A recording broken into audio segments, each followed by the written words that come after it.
As a chef and a clinical nutritionist, I get asked this all the time. What do you actually eat in a day to keep your gut healthy? So today, I'm walking you through a completely normal weekday. Every meal, the snacks, the drinks, all built to repair my gut, reduce the inflammation and bloating with some of the most gut-friendly budget foods you can eat. And I can make pretty much any one of these meals in 5 to 10 minutes of actual prep time. Because yes, we live in a very busy world and I also need practical meals that taste amazing. So here's your first win before we even get started. Don't drink your coffee right when you wake up. Coffee on a dehydrated, empty stomach is a cortisol spike waiting to happen. And that's also part of your afternoon crash. More on this soon. So yes, I generally eat pretty well during the week, but I'm also human. And so on the weekends, I eat and drink whatever I want. Wine, hamburgers, I love fries. But I have taken the time to get my gut into a really strong place because that is your first line defense from your body against the outside polluted world. That's why I call it the gut wall. Now stick around because the meal prep dinner that I make feeds my family for half the week and it really does help to soothe the gut lining. And it honestly tastes so Moorish. It's one of my faves, especially if you have compromised gut health. Okay, so first thing, when I wake up, I rehydrate with some water or with a little bit of electrolytes because when you wake up, you'll be mildly dehydrated and your gut will move better if you have some fluids going through it. So then I move on to say a matcha with an alternative milk. I save my coffee for my mid-morning after food generally. And sometimes I actually start with a shot of kefir. You don't need very much. It's a fermented drink. It's packed with live cultures and it's got a really wide range of beneficial bacteria and yeast, and try to get the flavored one to start. Now, why do I have matcha first? Because matcha is rich in a plant compound called catechin, and they act like food for some of your good gut microbes. And it's also got L-theanine, which gives you that calmer, steadier energy. And it's one of my favorite ways to start the day. Now, moving on to breakfast. I actually eat when I'm hungry. So that could be around 10 a.m. I usually take it in a jar to go, and my go-tos are like a bircher muesli with soaked oats or a chia pudding. They're both super cheap, and in winter I'll heat the oats up to be more of a porridge. Now these bowls quietly feed your gut microbiome with every bite, and you can put whatever you want on it because the chia and the oats has the soluble fiber that your good bacteria love. Soaking is a must for both of them. It helps it be a lot more gentler on the gut, and a lot of my patients that can't tolerate certain foods, once they prepare them right and do the soaking, they actually are able to eat a lot of these foods. So more on that soon. Now I add a natural yogurt, and I'm very careful with the sugar content, which is why I go natural and add honey. 4 grams of sugar is equivalent to 1 teaspoon. Then I top it with, say, berries. I like frozen berries so I can get organic and it's cheaper. And then I usually add some cinnamon or raw honey and macadamia nuts and coconut milk, so it helps for the calming anti-inflammatory. So coming up at lunch, there's one pre-packaged food I buy every single week that's good for your gut. You can add it to basically any dish that you want that's savory. But first, tell me in the comments, what is your go-to breakfast on a busy week? And I'll see if I can add some gut healthy elements to it.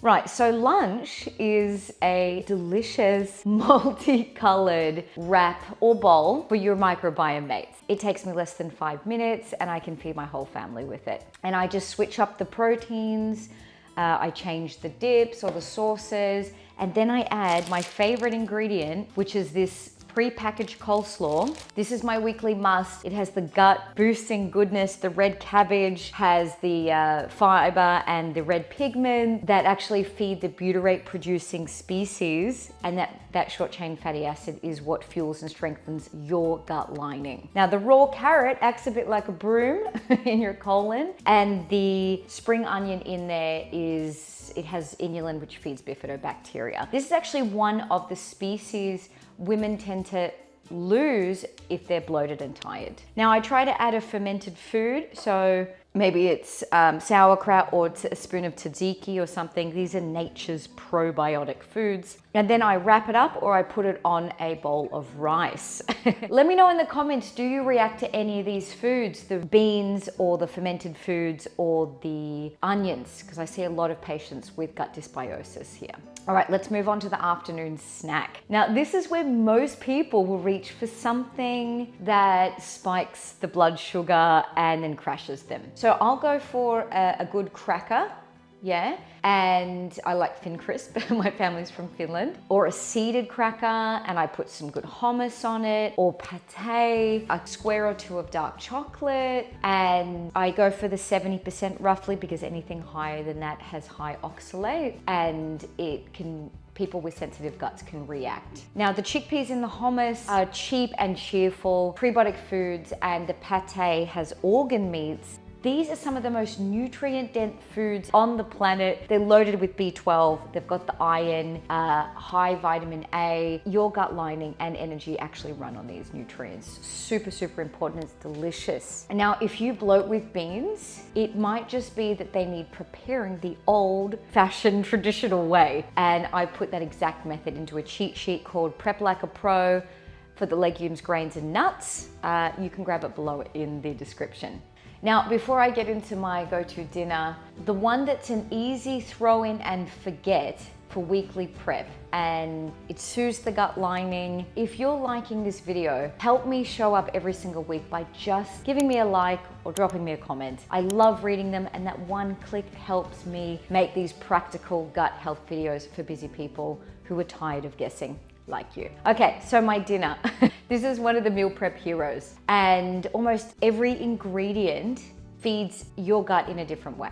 So I do a slow cooked meat dish, a stew, or I use a slow cooker. The dog's barking. It's all right. Now I cook the meat on the bone. That's really important because you want that bone broth. It's also a cheaper way of getting it because these are cheaper cuts of meat. And then it releases the collagen, the gelatin, the amino acids that your cells in your gut lining love, and they use as fuel. Now, I'll throw in some gut boosting foods like onions or beans, always soaked. I have a talk on how to prepare beans. I'll put it at the end. And whatever veg is in season, because seasonal is generally the cheapest and it's the best. That way you can vary it up and be economical at the same time. Now for the tomatoes, I usually add passata because it doesn't have the skin or the seeds, so it's easier on the gut, especially if you're compromised. And because I batch cook a huge amount, the potato in there cooks and cools it, and the starch builds up to be more retrograde or resistant starch, which is again food for your gut microbiome.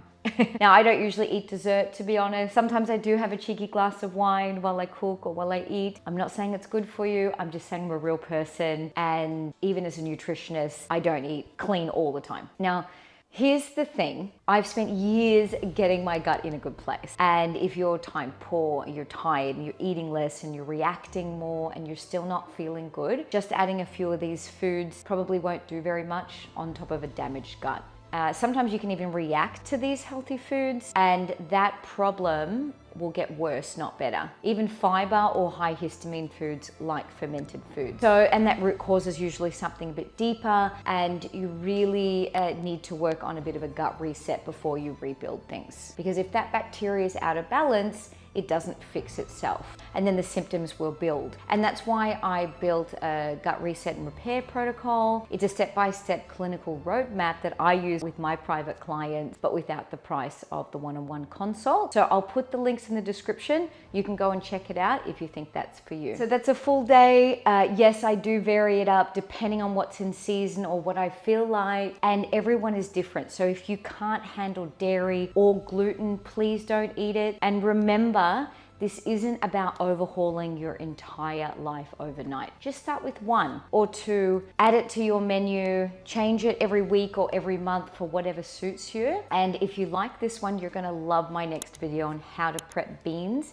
and quinoa the right way so they don't bloat you. Until next time, love your guts.